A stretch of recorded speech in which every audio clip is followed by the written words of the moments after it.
रतनपुर नाम के गांव में अम्बा नाम की एक बूढ़ी रहा करती थी, जो कि बहुत ही ज्यादा कंजूस और खड़ूस औरत थी। अम्बा 60 साल की बूढ़ी थी, लेकिन फिर भी उसे किसी चीज का कोई डर नहीं था।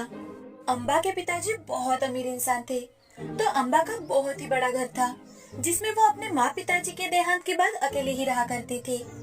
उसने अपने काम करने के लिए एक भी काम वाली नहीं रखी थी और ना ही कोई बॉडीगार्ड। उसने अपना सारा पैसा 7 घड़ों में भरकर अपने घर में चीत कर उसी में रखा था और उस पर एक चटाई बिछा दी थी, ताकि किसी को पता ही ना चले कि उसने अपना सारा पैसा घर में कहाँ पर छुपा रखा है। बूढ़ी जब भी बाहर निकलती तो अपने हाथ में एक बड़ा सा डंडा साथ लेकर ही निकलती थी, ताकि अगर उसे कोई लूटने की कोशिश करे तो वो उसे मार भगा सके। एक दिन बूढ़ी अपना डंडा साथ लेकर बाजार जाती है, तो उसे देख लोग बातें बनाने लगते हैं। तो उन्हें देख बूढ़ी, क्या बातें कर रहे हो तुम सब? मेरे बारे में तो नहीं बोल रहे। याद रखना, अगर मेरे बारे में बोल रहे हो तो किसी को नहीं छोड़ूंगी। बूढ़ी की बातें सुन सभी अपने अपने काम में लग जाते हैं। अब वो एक सब्जी की ठेले पर जाकर, अरे ओ लड़के, ये लौकी कैसे दी? 20 रुपए की एक है दादी। और ये प्याज कैसे दिए? अरे दादी जी, प्याज 10 रुपए किलो है। ये तो सब कुछ महंगा है। लूट चल रही है, लूट। लौकी 10 रुपए की और प्याज 5 रुपए किलो लगा दो। इसके ऊपर 1 रुपया भी नहीं दूंगी, समझे?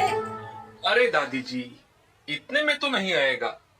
मुझसे बदतमीजी कर रहे हो? मुझसे जानते नहीं क्या मैं कौन हूँ? अब बूढ़ी अपना डंडा निकालकर उसे पीटने ही वाली थी कि तभी ठेले वाला, अरे अरे दादी जी, ये क्या कर रही हो तुम? अरे ले लो दादी जी, ले लो और जाओ यहाँ से। मैं भी कोई गलत दाम नहीं देती, समझे? हाँ। अब बूढ़ी वहाँ से निकलकर घर जाने ही लगती है कि तभी रास्ते में एक अंधा भिखारी उसके सामने आकर, इस गरीब अंधे की कोई मदद कर दो भाई, अंधे की कोई मदद कर दो भाई, कुछ खाने को दे दो भाई। ए अंधे, हट मेरी नजरों से दूर। धट्टे कट्टे होकर भीख मांगता है। मुझे ऐसे लोग बिल्कुल भी पसंद नहीं है। अरे माँ जी, अगर मैं देख पाता तो जरूर कुछ ना कुछ काम करता, पर मैं देख नहीं पाता तो मैं क्या काम करूँगा, आप ही बताइए। हाँ हाँ, मुझे मत सिखा कि तू क्या कर सकता है और क्या नहीं। निकल मेरे सामने से। ऐसा कहकर बूढ़ी अपने घर चली जाती है। घर जाकर देखती है तो उसके आंगन में पेड़ के नीचे कुछ साधु आकर विश्राम कर रहे थे। तो उन्हें देख, अरे ओ भोंदू कहीं के, क्या कर रहे हो मेरे घर के सामने? जरूर चोरी करने हेतु आए होंगे तुम लोग। चोर कहीं के, निकल जाओ यहाँ से। अकेला छोड़ दो मुझे। और किसकी इजाजत से यहाँ अपना डेरा डाला? चलो निकल जाओ यहाँ से। अब बूढ़ी की बातें सुन साधु अपने शिष्यों के साथ वहाँ से निकल पड़ता है। थोड़ी दूरी पर जाते ही गांव का एक आदमी, महाराज, आप इस गांव में नए नजर आ रहे हो। हमारे गांव में साधुओं के रहने के लिए मंदिर के पास व्यवस्था की गई है। अगर आप चाहो तो वहाँ रुक सकते हो। और हाँ, वो बूढ़ी हमेशा से ऐसे ही लोगों से बात करती है। उसके पास सोने के भरे 7 घड़े हैं, लेकिन इतनी कंजूस और खड़ूस है कि पूछे ही मत। और बातें तो हमेशा दूसरों को दर्द देने वाली ही करती है, तो आप उसकी बातों पर ध्यान मत दीजिए। उस आदमी की बातें सुन साधु कुछ सोच मन ही मन, ठीक है बेटा, हमें मंदिर का रास्ता बता दो। अब हम कुछ दिन इसी गांव में रहेंगे।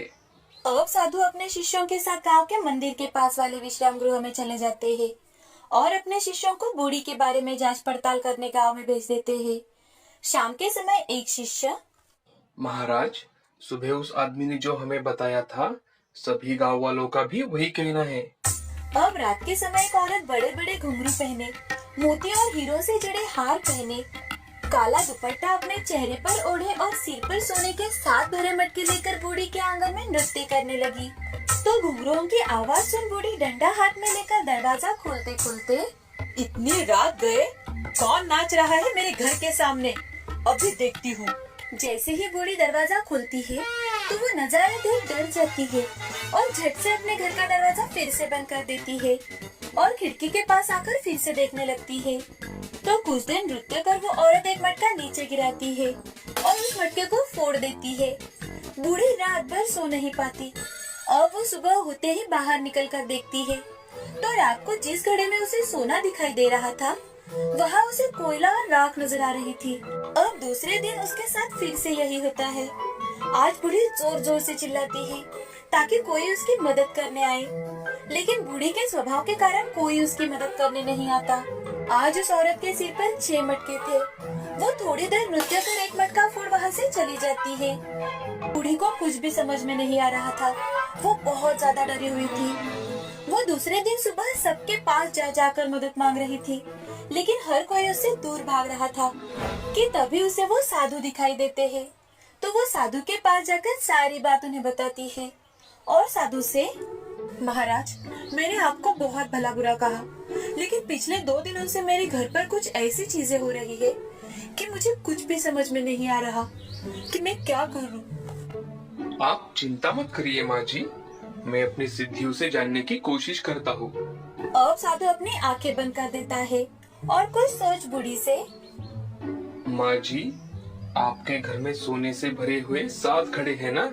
अरे, ये बात आपको कैसे पता चली? अब उस नृत्य करने वाली के पास 5 घड़े बाकी हैं। अब जैसे जैसे दिन बीतेंगे और जब वो अपना आखिरी मटका फोड़ेगी, तुम्हारे घर के सारे मटके वो तोड़कर राख बना देगी और तुम्हें उसके साथ ले जाएगी। तुम अब 5 दिन बाद मरने वाली हो। साधु की ये बातें सुनते ही बूढ़ी और ज्यादा डर जाती है और वो साधु से, महाराज, कुछ तो रास्ता होगा इससे बचने का। मुझे इस तरह से नहीं मरना महाराज, मुझे बचा लीजिए। आप ही मेरी आखिरी उम्मीद हो महाराज। ठीक है, तुम आज से ही सारे अच्छे काम शुरू कर दो, जैसे कि मंदिर में बैठे गरीबों के लिए हर रोज पेट भर खाना खिलाना, जिन्हें जरूरत है उनकी मदद करना, हर किसी से प्यार से बात करना, गांव में लोगों की जरूरत की चीजें लाना। तुम अपने पैसों का सही इस्तेमाल करना शुरू करो। साधु की बातें मानकर अब बूढ़ी साधु जैसे कहे वैसे ही करने लगी, लेकिन कोई भिखारी भी उससे भीख नहीं ले रहे थे, क्योंकि बूढ़ी अगर एक बार खिलाएगी तो उसे बार बार सुनाएगी।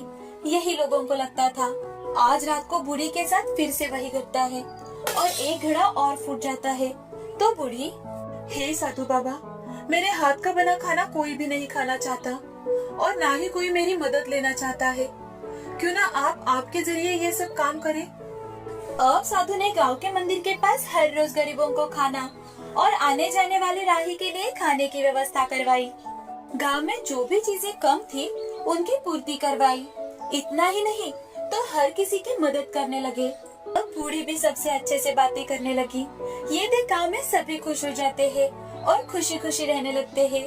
उस दिन के बाद बूढ़ी को फिर कभी भी वो नृत्य करने वाली औरत नहीं दिखाई दी।